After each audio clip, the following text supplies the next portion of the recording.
I don't want to see that video.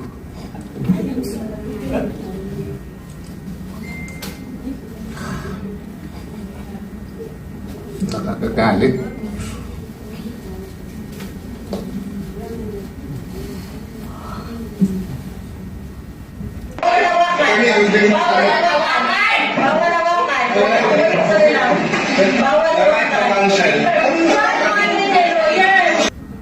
Not because of me, but because of Mayor Rudy. Because of him. But you know what? I watched that video again, and I was trying to recall that almost everyone was up to their feet. Tumataas yung boses, no? Makita naman kung sino yung tumataas ang boses. Lahat na. Pati na din ako siguro.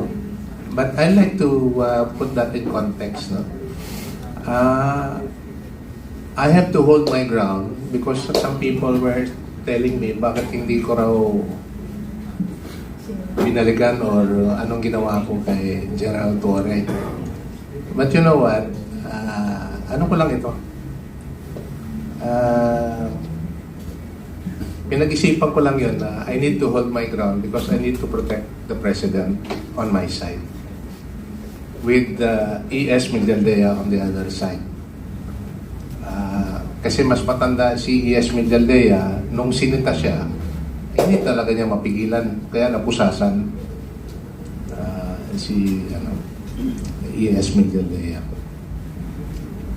But I like to go back to my observation once I was looking at that video, that particular video.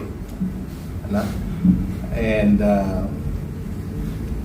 you try to look that video, you try to watch that video again in your own time.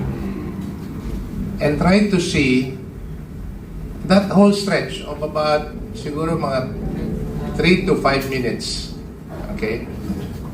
And then try to see who was the most calm in that video. Sino? Si Tatay. Si PRRD. Si Mayor Rudy. He was just there, sitting. Hinihila na ako. Nagagalit na si Kitty. Tumataas na yung boses ni Anilet. Everyone was up to his feet. By the orders of General Torre, the police at the back were already about to gang up on us. But the man was sitting like this and looking around, not saying a word.